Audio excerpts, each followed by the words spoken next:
Knows I'm Roseanne Bump. I'm the executive director with FEI Twin Cities. So it's good to see everybody here. I'm going to turn it over to our host, Wrong About Everything podcast, and let you guys introduce yourselves. All right. You're up. Should have tried to turn this on before we started, right? Mine is on, so that's really what matters. Yeah. Hello. I'm all out of ideas. Hello. All right. Thank you. First of all, thank you so much for inviting us. We have holes inside of us that can only be filled with attention. So we really appreciate it. I'm Brian McDaniel, and with me is Amy Koch, and we are half of Wrong About Everything. Wrong About Everything. Before we dive into who we are and what we do, how many people have ever actually listened to Wrong About Everything? Okay. Crickets, awesome. This will go very well. How many people have seen Amy and I potentially on TV? All right, couple hands. Radio? No, because you can't see us on radio. My incredibly successful stand-up comedy career. Your hands are implied, I know. But who we are, before I get into what we do, I'll let you know a little bit about me, then Amy can describe herself. I'm a political animal. This will be, my real job is I work at the Minnesota Capitol. I'm a lobbyist. I'm what they call a contract lobbyist. So I represent lots of different companies, a lot of healthcare companies, everything from the local public health association to, the iron mining association and kind of everything in between. But before that, I was an attorney in private practice and also staff at the Minnesota House of Representatives and with Governor Tim Pawlenty. So this will be my 20th year working at the Capitol, and it's where I make the most sense, which doesn't say very much about me. I know that, but I live in Lakeville, so I have a little bit of a cough. But I promise you, it's just a winter tickle, nothing more than that, because I usually don't leave Lakeville. But I live in Lakeville. My wife's a school teacher. I have 3 to 5 kids. And I do this podcast. Actually, I'm part of 3 podcasts, but this is what I call the podcast because it's the one that I think has the most listenership and the most impact in the political arena. I'll let Amy describe who she is, and then I'll talk about what the podcast is and what we're trying to accomplish with it. All right. Well, good afternoon, everyone. And so I am Amy Koch, and it's on. Am I on? Yeah, I'm on. Just because you don't listen to me ever. All right. So I am also a political creature like Brian, but I came about it in a very different way. I was actually Air Force, a Russian linguist at the NSA. I came home. I began working for my family's business. Thank you. Was that you? Oh, okay. I want to be respectful of your time. Thank you. I came home and helped run the family business, and then in 2005, a seat opened up in my area. I was in Wright County for the Minnesota Senate, and I ran for that seat, and I won that seat, and I ran for it and won it a couple more times after that, and then through a lot of hard work and some really good luck, I was elected the first woman ever to serve as Minnesota Senate Majority Leader in 2011. First and only. There's still not been someone else since 2011. And so there is now, there's one woman, and she is the minority leader. So the second woman ever elected to a caucus leadership happened just a few weeks ago, but she's minority leader. And we have our 3rd female Speaker of the House. Right, we're on 3rd female Speaker of the House, but we only one majority. And we've, of course, not had a woman governor yet, ladies, so let's get on it. And served in the Republican caucus in the Senate for several years. You can Google what happened. Bought a bar for a while because there wasn't enough alcohol in the world. And now I am back working with Brian. I work at at a law firm, and am also, my team does contract lobbying. We do political strategy. I also work in crisis communications, and I teach at the U of M. You teach also. Yes, I also teach American government at Concordia. Yeah. So I'm a shaper of young minds. Be afraid. I teach at the Humphrey School, and I teach in crisis communications and management. So I have one daughter, and she just graduated from UMD last year, and is now back home and working, and I feel like I've done my job there. Come from a big family out in Wright County. So. How did we end up here? Yeah, the Wrong About Everything show is a bipartisan podcast, 2 Republicans and 2 Democrats. You have the 2 Republicans with you today because our Democrats are sick. not in a political way. Not in a political way. And I think they don't have COVID-19, but maybe like COVID's like 17 and a half or something like that. So they, felt it was prudent not to come to a gathering, and we'll talk about all this later. So who would have been in that seat was a gentleman named Javier Murillo Alicea. And Javier, until very recently, he was the president of a labor union. He is a native of Puerto Rico. And he and I, this would have been in probably 2012? 2012. The issue du jour at the Capitol at that time was marriage equality. And Javier and his partner have been together, 25 years now? 25 years. And so Javier were representing the Democrats and me representing the Republicans. We would be on TV quite often together, in theory, on opposite sides of that issue. So what would happen is Javier would say, well, I believe this, I think this, and I would say, well, the Republicans are going to say this, the Republicans are going to do this, the Republicans are going to, feel this. And then one time after we were done being on TV, he kind of corners me and kind of puts a finger in my chest and says, why don't you just stop hiding behind your party and you say what you feel? And I said, well, because I'm on your side on that. And he was shocked. He did not know that there were Republicans who, believed in marriage equality. And then once I started explaining that, it was a little bit generational, and that he did not know that there was kind of different flavors of Republicans.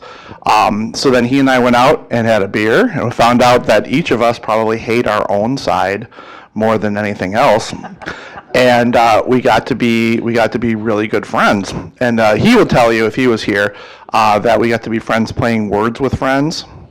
And what he would tell you is that he found out that I'm a terrible speller and have a filthy mind. So that's what he respected most. But about a year and a half after we got to know each other, he asked me if I wanted to start a podcast. And my first question was, what's a podcast? At that point, I hadn't listened to one.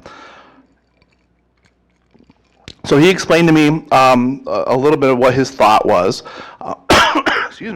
which was have the conversations in a podcast that he and I have at the bar, where neither of us change our mind, but each of us learn something from the other side that at least lets us know that just because somebody might be wrong by our definition, it doesn't make them evil. And we just didn't feel like that conversation was happening up at the Capitol. This would have been 2014.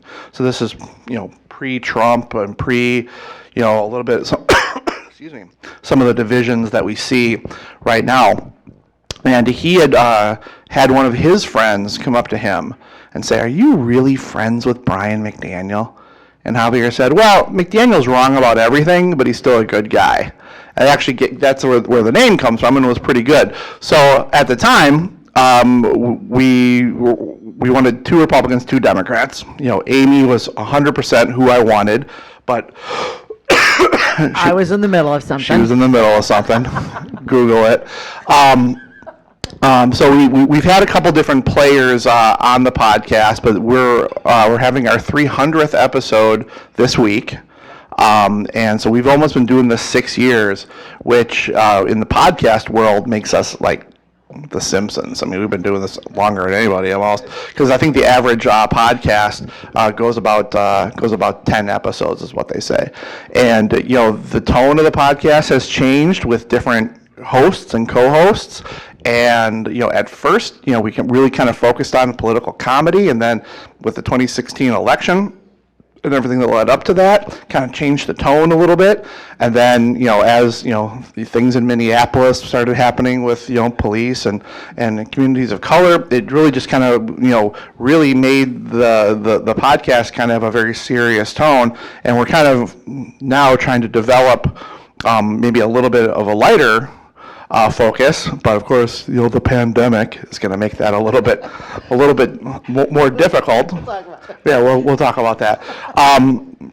But it's something that in the political world, we have found that it really has changed us.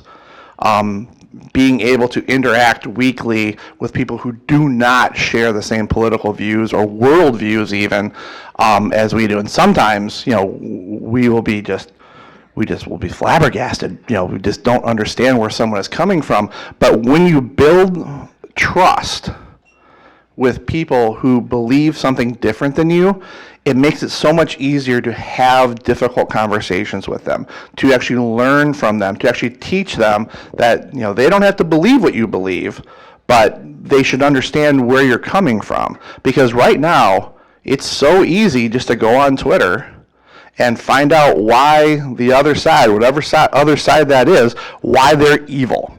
Why, everyone's a communist or everyone is Hitler. And if you're discussing, the important issues that we have in politics today, but you're starting off with, well, here's why you're evil, or here's why you're a bad person, what are the odds that the people are going to listen to you? The wall will come down immediately, and then you're in defense mode. And then you're not listening to the other side. You're waiting to talk. You're waiting to prove your point. And the Wrong About Everything podcast, as we've been growing, we have found that it has had a real impact, if I'm allowed to say that, at the Capitol. Because when we walk around, Republicans and Democrats, they come up to us and they'll talk to us about the issue that we just had, or they'll hire us or to come and speak to groups like you on their behalf, because there's just not a lot of discussion that's happening between conservatives and progressives. Yeah, and so am I on again? Yes. So and to that, I mean, just today we got booked by St. Thomas College, the college Republicans and the college Democrats. Some of them listen to the podcast, and they invited us to come and speak to the group, and they're going to do a joint group together, the Republicans and Democrats, and have us come speak, and so they can have a social hour and hear from us and get together. So I just love that's happening. So unless you think that, well, Amy and Brian, you don't understand, I have a Trump-loving, crazy, gun-toting aunt, or Amy, or Javier would, I've got a super liberal, lefty, hippie uncle that I can't talk to. If you think that we came at this from similar sort of moderate direction, we did not. Javier, as Brian already said, was super active with the marriage amendment. I was the Senate Majority Leader when the marriage amendment passed the Senate. So Javier often says he didn't think he'd become friends with somebody who was actively trying to prevent him from getting married. Right. But then when he got married, he had a very small ceremony, and I was one of about 25 people in the room. No. Amy always says, well, I wasn't trying to prevent your specific wedding. Specifically. But, and then I had a very public scandal. You can Google that, a sex scandal.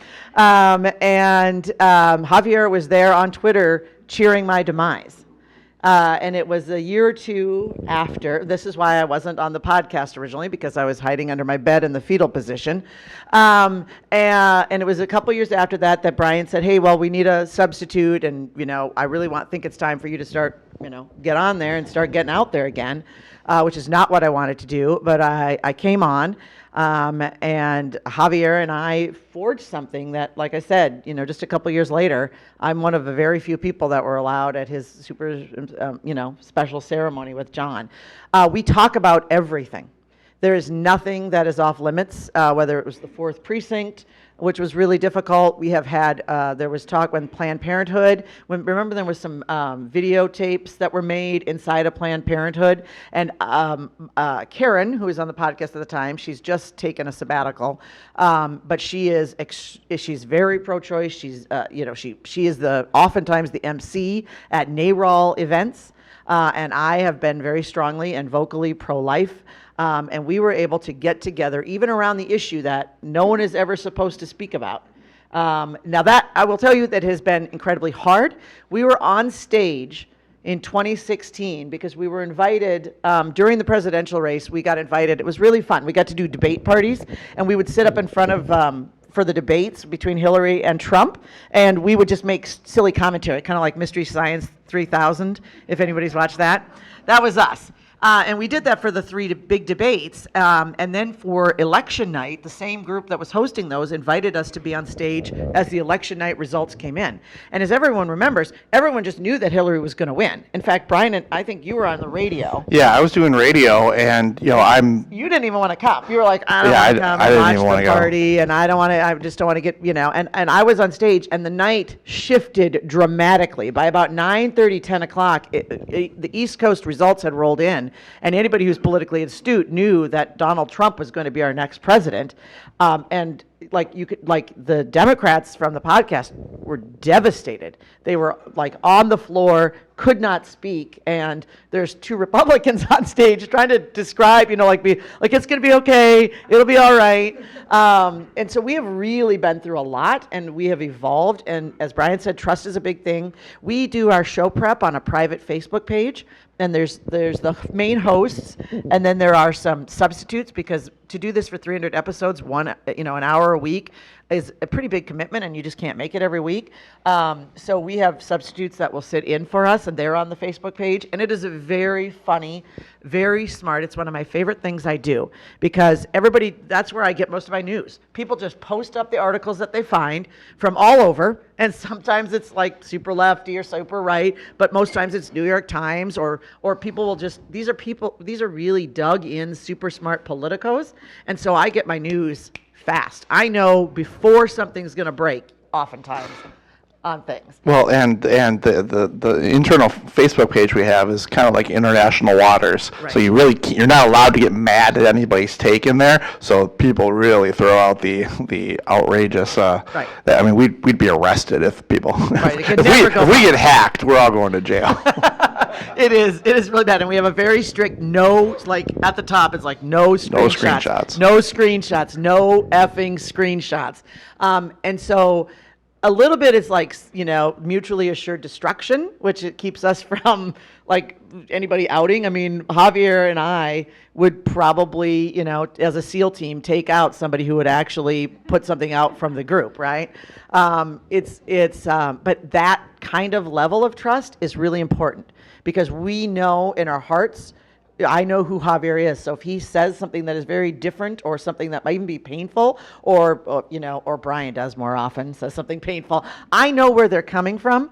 I have built a level of trust and familiarity with them to understand, and at minimum, we're able to discuss it, talk about it, and survive. And we've come close on a few issues, on the band completely breaking up, and we always pull it back. And I think that there's a lot of lessons to be learned from what we've done. We have done it. We came from very opposite directions. We have come through very difficult issues, and we are still here. Not Javier, but that is not because he didn't want to be. Yeah.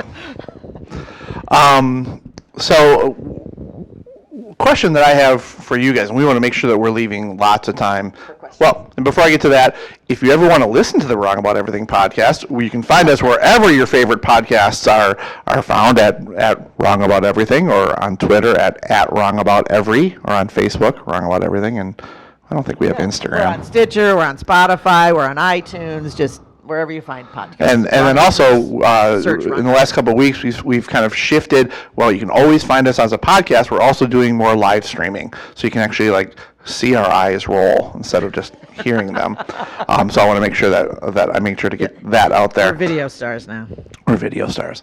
But before we kind of open it up to questions from you guys, something that has been just recently really affecting not only the podcast, but our regular jobs and our families is the coronavirus stuff. I was talking with some of you before this that the NCAA is now saying that the basketball tournament is going to be played without fans. The University of Minnesota is canceling classes for a while. I heard that some of your events are being canceled. We're trying to schedule events, and we don't know what's going to be permissible in a month. And one of the interesting things is that somehow this has gotten political. Because the Democrats on our show have a completely different kind of outlook on what COVID-19 is and what it means to Amy and I. And I have found that fascinating because it's an illness. It's a disease. It's something that we know where it came from. We know what the symptoms are. We know who is at risk and who's not. And we've been able to kind of see some other countries. But still, that hasn't stopped us from having very different opinions on what life will look like going forward. And that's not to say that Amy and I are right, because I'm a doctor, but not that kind of doctor. I don't know. So we don't know, but some people on our podcast are looking at this as, these are the end of days. And, Amy and I are more in the camp of, well, once it's nice out, people will go outside and it'll be okay. So I'm kind of curious. I mean, how many people, think that COVID-19 is something that is going to, become a real problem? And we're not talking about economically, because we have a lot of fears about what's going to happen with the economy for sure, whether this is a real thing or not. The effect on the economy is going to be real. But I mean, do we have any people who think that, well, this is nothing, it's all made up, or that this is really going to be something that is going to, make a significant dent in the population? Or kind of in the middle? The question is, what do you guys think about COVID-19? No, I mean, how many people in the room think that this is something that is going to be an ongoing, lingering issue? I mean, maybe we'll put it in political terms, that is going to affect maybe the November election, one way or the other? How many people think that maybe there's a little bit of overreaction to it? All right. Well, and like I said, we don't know. My former mother-in-law is disabled, and she was supposed to go down to Rochester yesterday, and now there's a case that popped up in Rochester, and this means something completely different to her, obviously, than it does to some of us. So I think that we want to be very clear that we're not trying to say that this is a unicorn and it's not a real thing. It's a real illness, absolutely, and some people are very much at risk. But when I see them canceling school and canceling, the NCAAs and stuff like that, it just seems like that's more like CYA than something that needs to happen. But But I will tell you, if you were here, the Democrats are talking about, I mean, they're deeply concerned. They're deeply concerned about a pandemic.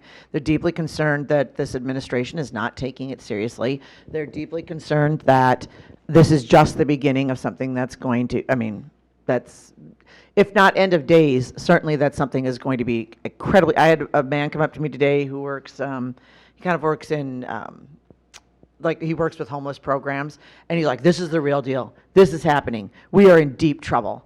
And and he was absolutely scared. I could see it. Like he was like, I don't know. I have to come down here and put the fear of God in these legislators. They don't understand. And I didn't know how to really calm him without seeming like I was denying it, which I'm not. I'm not. It's just, I think we all have to take this one step at a time and understand what it is. And but I will tell you, the even political approach has been really, really different. And that'll play out. That'll play out at the Capitol. It'll play out on how different states handle this. And you're already seeing Illinois is shutting down significantly. Washington is shutting down. So it's going to be interesting to even watch state by state what we do. Yes, sir. I'm curious, you quickly went to it's politicized. So the Democrats think this, the Republicans think this. What's your thought on why? I mean, it's an illness. Everybody's going to have differing degrees of risk tolerance, and you got a lot of really risk-averse people in the room by career. Yeah. But why did it become so quickly polarized around a political perspective? Well, Repeat the question for the. okay, so the question was, how did it become so quickly polarized? And it did, right? It was like, as soon as we started talking about it a week ago or so, now everybody's gone to their corners. One of the reasons is because in America, and this has been this predates Trump, absolutely. Trump is a symptom of this, but we have been dividing ourselves into silos, a red and a blue silo, for quite some time now. If you look at all kinds of things, the news we watch, we divide. What is happening on our social media, people are completely divided. There's a lot of evidence that people are literally moving their location and living in areas where people have the same political thought as them. Our schools, everything is becoming politically divided, and so when that happens, it's like a Rorschach test, right? It doesn't matter what you hold up in front of everybody; people are going to see whatever they're meant to see in that context, because we've become so very, very political, right? So it doesn't really matter that you can say, okay, well, 80% are going to, 50. What is it they're saying? Like 50% are potentially going to be infected. 80% of those will not even show symptoms. 20% will have symptoms. 5% will be in it, but it doesn't matter. None of those numbers matter because people are not thinking about it that. They're thinking about it from sort of an emotional, partisan lens that we're applying to almost everything. And so what we try to do is recognize that lens and then get beyond it. So it's not like we're going to agree with Javier, but it's understanding where he's coming from, respecting it, and then being able to talk around it and over it. Yeah, we definitely wish that he was here so he could represent his side himself. Part of it, and this is, let me just say, I've worked in Republican politics as long as I can remember. I did not vote for Donald Trump. I didn't vote for Hillary, but I didn't vote for Donald Trump. So Donald Trump does not make my life easier in politics, almost not at all. So anyone who knows me would stop far short of calling me, an apologist for the president. But since 2016, there have been, and some maybe more deserved than others, so many attempts, desperate attempts, to take the president out, to get him out of office, that I think, because you see people on Twitter, they call this the Trump virus, and I think that that's ridiculous.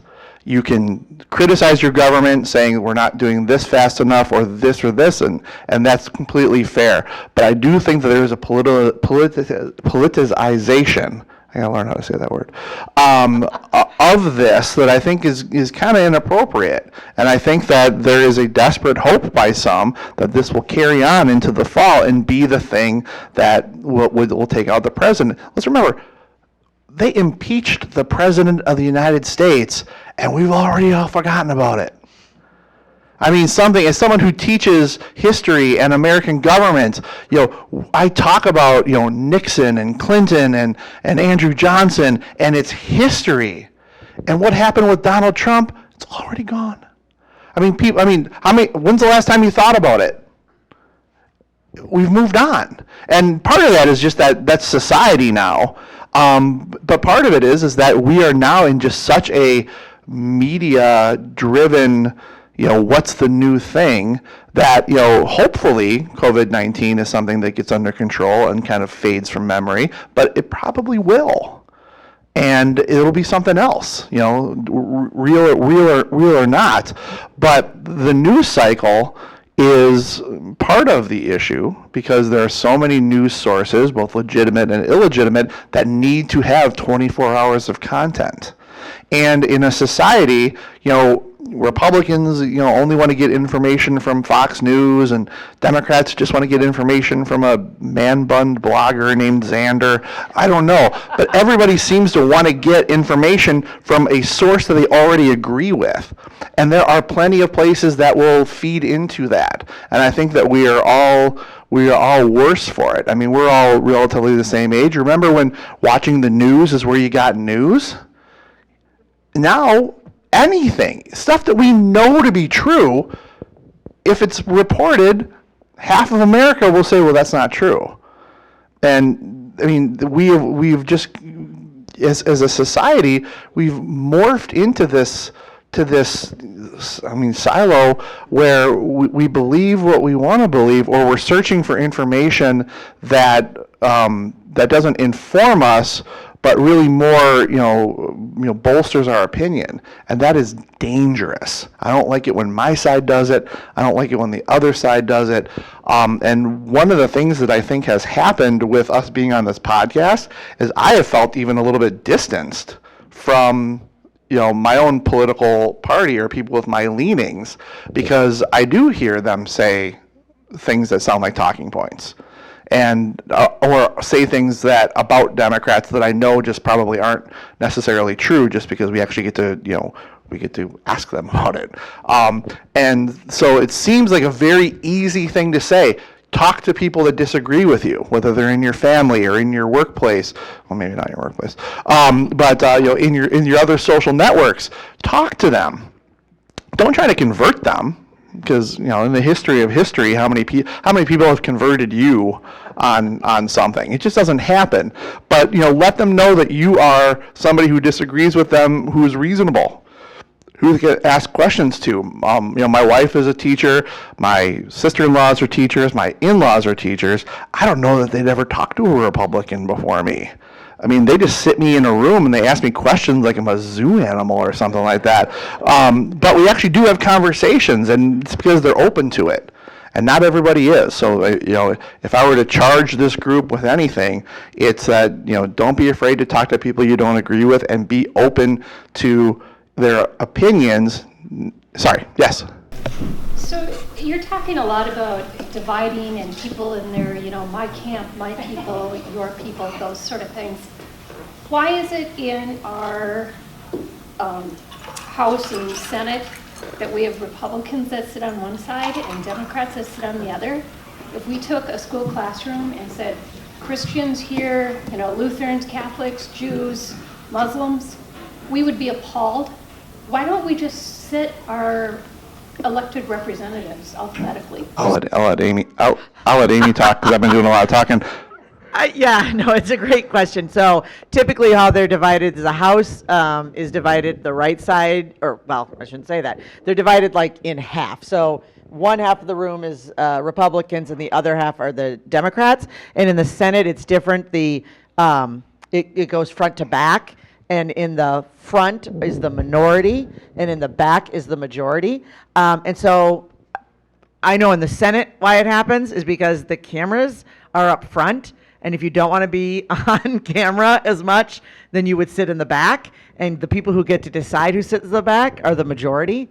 And so that's why that happened. And it just happens that you don't have a mix of a majority. So the back rows are like not as visible on camera, and the front rows are, and so the minority's been assigned seating in the front row. Well, and I mean, that's the honest goodness answer. Now, there's like tons of opportunity to talk. There's a back room where no one else is allowed. That is the Senate retiring room, and senators and Democrats and Republicans all the time sit back there and eat their lunch and have their coffee and talk to each other. So. Well, and in revolutionary France, the more conservative people sat on the right, and the more liberal people sat on the left, and that's where you got right wing and left wing. So it really has a time-honored tradition of separating. But in Minnesota, the elections in the House and Senate were nonpartisan until 1972. 1972. Yeah, it was Republican and Democrat until at some point, and then they switched to conservative and liberal.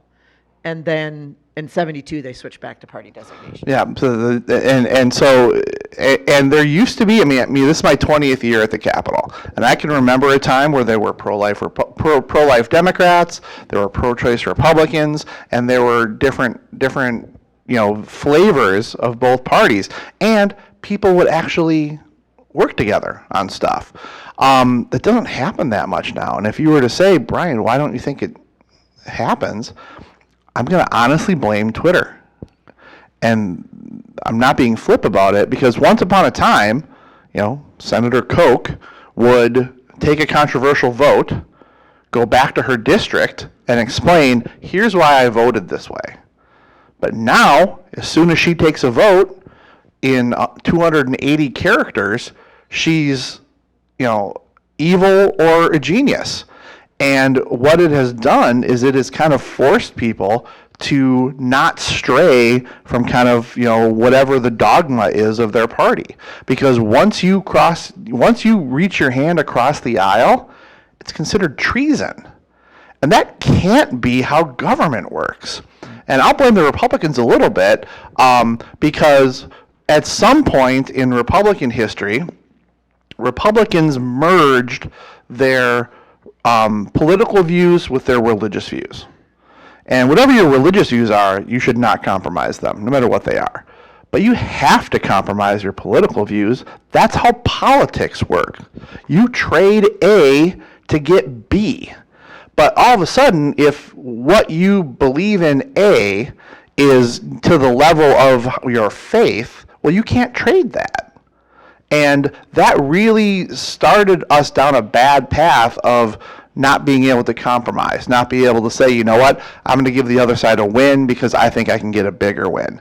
Now, a lot of times, it's just both sides trying to be louder and blaming the other side for not being able to get things done. Well, we would pass, gun control, but the Republicans won't let us.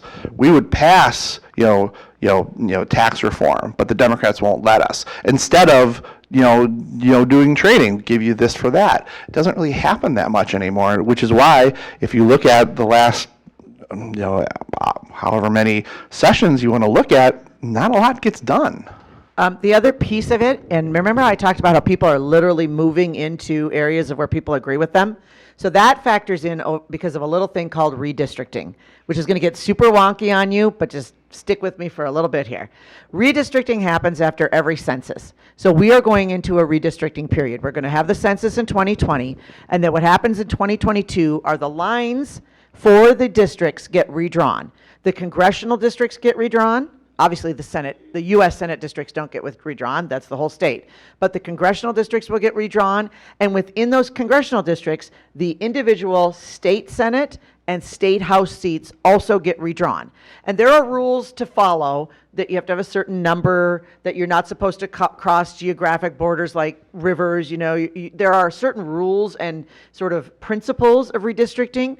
But those maps are getting more and more red and blue as we speak. And you'll hear a lot about gerrymandering, and that's kind of a talking point, I will say, of my Democrat lefts, and Javier will say that. And in some states, he's probably right, but in Minnesota, that's just inaccurate. In Minnesota, what has to happen is the House and the Senate have to pass a redistricting map, and the governor has to sign it. And we have not had we have a divided government. We have a Republican Senate, and we have a Democrat state house, and that has been for the last 40 years. So the last 4 redistricting cycles. You're losing them. I know, but we have had a divided house, and so the point is, judges have been drawing our maps for the last 40 years, not the legislature. There's been no gerrymandering going on. An impartial jury has been drawing those maps for the last 40 years, and still our districts are getting more red and more blue because people are moving to where the people that think like them think. And when you have a very strong red district or a very blue district, you don't get to stray from the herd. You don't get to cross the aisle because you will lose your seat. And so you have a few swing districts still, but districts have become more and more like refined and deeper red and deeper blue. And so those constituencies then are reflected in their elected leadership, which are more distilled red and more distilled blue. Does that make sense? And that is it's a matter of geography that feeds into the redistricting, that feeds into your elected representation. So in Minnesota, a lot of the issues aren't Republican versus Democrat; they're rural versus metro. But now that was true. Go back 10 years, rural versus metro. But now rural Minnesota, deep red. Minneapolis and St. Paul, deep blue. The suburbs were pink, and now they're kind of cornstarch. I don't even know what the right color would be. Periwinkle. I don't know. Cornflower. Yeah. And so what that means is that this is an overgeneralization. The metro area, which is DFL controlled, doesn't have to necessarily take into account the wants and needs of rural Minnesota, and the opposite is true. Where rural Minnesota does, I represent the city of Minneapolis, so my job is to go and talk to Republicans on behalf of the city of Minneapolis. So if you don't think I earn my money, I do. But what if I were to go to a member from Buffalo, let's just say, in the exurbs, and say, Wright County, and say, okay, well, I have this issue for that helps, people in Minneapolis. Well, what incentive does Buffalo have to vote in a way that helps Minneapolis? And because there aren't Republicans in Minneapolis, there aren't Republicans practically in a lot of different areas. It's hard for them to say, okay, well, I'm going to vote that way for the good, because it's the right thing to do. That does happen sometimes. But if you take away the ability to say, well, if you vote for this, then the Minneapolis people will vote for this, which helps you. Once you take that away, it's really hard to kind of do the business of government. And that's why we've had shutdowns and why we've had, disappointing sessions. Because at the end of the day, it has been safer to say, well, we toed the line and the other side didn't let us do it, so vote in more of us and we'll be able to do what you want. That's been safer and easier than saying, well, you know what, we traded A, we got B, and B is of greater value. So I was the Senate Majority Leader in the time Dayton had just won the governorship. So what happened is the House and the Senate, the House flipped. The House had gone back and forth, Republican and Democrat, and it flipped Republican. The Senate had not been, when I flipped it, it had not been Republican for 40 years. So the Senate flipped Republican for the first time in my lifetime. But Governor Tim Pawlenty, who had left his seat empty, that was won by a Democrat. And we went into, that was a budget year. We had a $6 billion deficit. I don't know if you all recall this in 2011. It was incredibly painful. And we went into the longest shutdown in state history. We went 21 days of shutdown. So we went into special session we tried to go to special session through June. We went into shutdown in July. And what really kind of ended the shutdown, and this is not really a joke, Miller Coors had forgotten to renew their license. Beer. And their beer was going to be removed from the shelves. And the governor, and I'm not kidding, he went out for like a 2-day listening tour, and he came back and he's like, okay, I give. And that is, I'm not kidding. So it was right before the 4th of July. Yeah, it was right. It was like, no, it was after the 4th of July. It was 21 days after June 30th. So it was, but whatever. I'm sorry. It was that. But anyway, but it's a better story if it was right before the 4th of July. It would have been much better. It was, but unfortunately, no, I spent 4th of July on a boat listening to Arnie Carlson yell at me. I would go into those meetings, and I had this caucus that I had to get the votes for. The governor had just won an election, and he ran on tax hikes for the rich. He had won, he won pretty handily, not, I guess, but he won. And my caucus had come storming in on sort of a Tea Party message, and I had 37 fighting mad conservatives. They were never going to vote for a tax hike. They didn't want to spend 1 cent more, no matter how we got it. That was their no penny, not a penny more. So the governor and I would get together in a room, and I would just be like, well, Governor, doesn't matter what, it doesn't matter if I think you're right. He would try to debate with me, and I was like, I think you're wrong. We're going into recession. We have $6 billion. We have to solve this by like tightening our belts and reforming how we spend. And he would say, well, no, you got to, he would try to get me on a tax hike. I was like, it doesn't matter, Governor. I do not have the votes to do it. And it soon devolved to where I would just sit in his house. We would eat lemon squares. We would stare at each other and be like, well, what are we going to tell the press today? And we'd go out and be like, well, we continue to talk. And that was it. And it was 21 days of shutdown until the beer thing really broke everything open. Thank goodness. But it was incredibly difficult. And it wasn't that we didn't want to get to something, and it wasn't that we weren't talking, and it wasn't that we got along. We would leave the sessions, and he would give me a big hug. But there was nothing we could do. Question. The solution to the political divide in America is more beer crisis? Yeah, absolutely. Or maybe just more beer. I mean, unfortunately, we have become a government that reacts to crisis. And that, when's the last time that we have felt like we were really unified as a nation? It was 9/11, wasn't it? And that's unfortunate that it takes things like that sometimes. When's the last time that we passed a comprehensive transportation budget in Minnesota? It was when the 35W bridge collapsed. So it's sometimes taking things like that, which is not good. So to answer your question, what solves it, I don't know, because I can't look ahead and say that I see things changing in the near term. The generations following us, just from what I observe at teaching at Concordia and even with my own kids, they're not engaged. I mean, you hear about young people on Twitter and stuff like that. I think it's a small subset. I had this year in one of my classes, not one of the kids in the class had ever heard of Jesse Ventura. Not the governor, not the wrestler, not the guy from Predator. They had never heard of him. So forget about talking about anything that George Bush or Ronald Reagan or Richard Nixon or anyone. Because of our media, you are able to micro-target the news you get and the entertainment you get and the information you get. And so many people are turned off from politics that they're not learning about what has happened in the past. And that's something that needs to change. Yep, go ahead. Because go. And then we'll. I was just going to ask, so what do you think it would take to get a viable third party out there to try and break that deadline? Well, let me talk about Ventura again, because when Jesse Ventura was, the Independence Party governor, I think that he could have viably built a third party in Minnesota, but he wasn't interested in it. He was not interested in party building.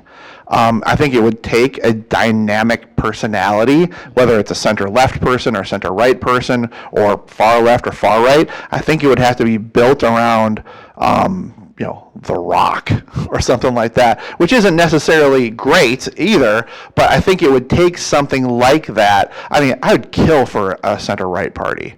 I would sign me up. I would do it in a heartbeat, and I know tons of people on the left and right that would do that as well. Why doesn't it happen? Money. So right now you can't cut through the noise, and if you want to run for office, you need the money to do it, and that kind of comes through the parties, the existing parties. So you mentioned that even as a Republican, you're not necessarily a Trump fan, and so to build on your question, can you talk a little bit about, and it gets to money, sort of like the lack of the RNC being able to have somebody run against Trump? I mean, would Republicans, rally around someone else? Yeah, so no, because we saw that in the primary when he ran the first time. There were 17 folks, and they just slowly winnowed out. And I will tell you, I went to a lunch with Chris Christie in 2015. He was here in Minneapolis, and he was such a dynamic speaker, and he spoke so eloquently, and it was right before the fall, and he talked about how, well, we're getting through the summer silliness, and they asked him about Trump, and he's like, well, we're getting through the summer silliness, and he'll fall out, and the serious candidates will come forward. And like, I was like, oh, okay, all right, that's what's going to happen because that's what's happened in the past. And then, like, 6 months later, Chris Christie is like, yay, Donald Trump. He has a very, very strong base, and you're going to see this with Bernie as well. He doesn't have, I would argue, he doesn't have most Republicans, but he has a very vocal base, and they get out there. And so that's a little bit of the message on, like, what do we do to fix this? It really does come from us. Our elected officials reflect us whether we want to admit it or not. And when we either have super involvement or we don't get involved, then you allow, like, the super partisan left or the super partisan right to rise in power. And it doesn't take a lot, right? Bernie is going to have a heavy impact on this election, even though he's likely to lose the nomination to Joe Biden, because his 15 to 20% are going to stay home, and that is going to reelect Donald Trump. And so it's that distilled base again. And so no, I don't think it's money that's holding back an alternative to Donald Trump. I think it's this, like, strong base that he has built. And Trump is different, and frankly, Bernie's different too. In 2016, what Trump and Bernie did that was good was they both identified parts of each party that were not being listened to. When they talk about the swamp, or when Trump talks about the swamp, he's talking about us. He's talking about me.